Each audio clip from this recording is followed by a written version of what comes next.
Hi everybody, my name is Cindy Shea. I was born and raised in Hacienda Heights, and I've been playing music since I was a little girl, but I started playing trumpet at 8 years old.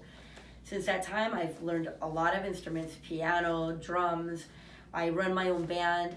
I've even won a few Grammys, which is pretty cool. I have my own recording studio. I'm a producer, I'm a composer, so I'm definitely in the music industry. And I love the fact that you guys are such dedicated young musicians. You all have such a bright future ahead of you as performing artists. Watching your videos, I just asked if I could give a few comments because I feel like when you put things in writing, it can be so impersonal and maybe you wouldn't understand. So I wanted to tell you personally that I was so proud of all the things I saw, especially being from Hacienda Heights and still here. There's so much talent in this city and in the school.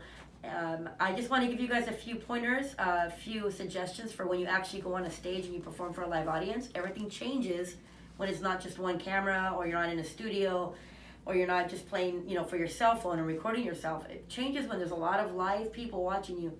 It's scary, very scary. So I want you guys to remember that why you became musicians. You became musicians because you love music. You became musicians because you wanted to challenge yourself and you wanted to do something you love and maybe play your favorite songs that you hear on the radio or whatever it is, and you love what you do. You can tell that you guys all love what you do. So you need to take that with you to the stage and make the audience love what you do too. Don't be scared, don't hide. If you're a singer and you stand there and there's a microphone stand with the mic, take the mic off, move around your stage, own the stage.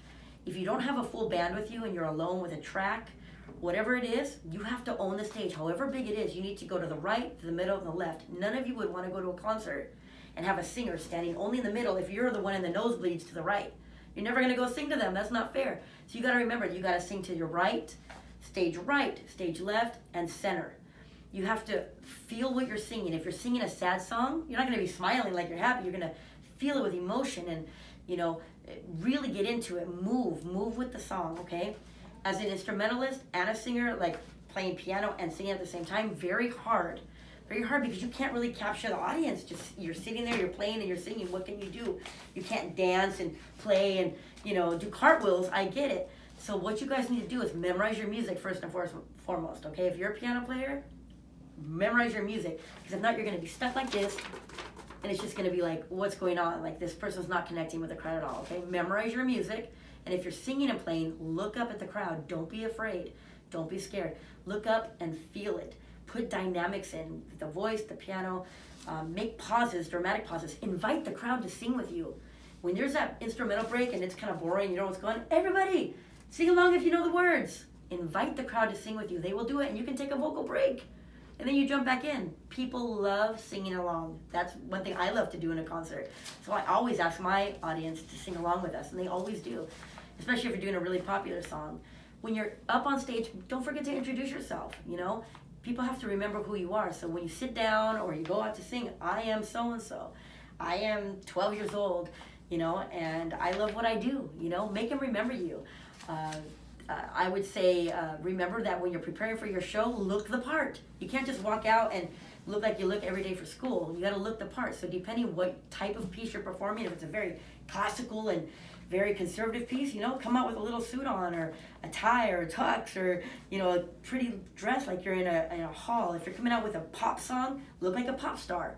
If you're coming out with an old, big band, old school song, look like the old Frank Sinatra days. You guys have to look the part. So that's another thing. Stage presence is everything. If you're playing a rock guitar, I want you to rock out.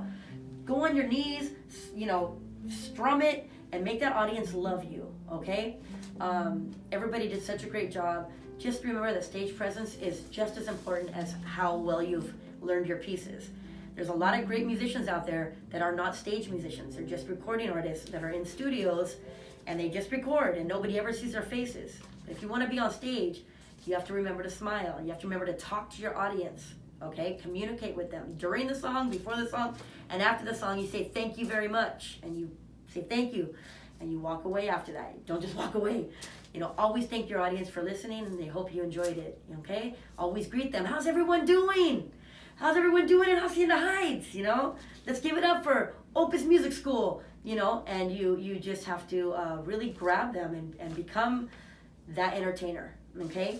That's the best advice I could give to you guys. Remember that you're not in a little room playing, you're with an audience. You gotta look at your audience and make them love you. Don't be afraid, because they're not doing what you're doing. Remember that they came to watch you, and in the future, they're gonna be paying to watch you.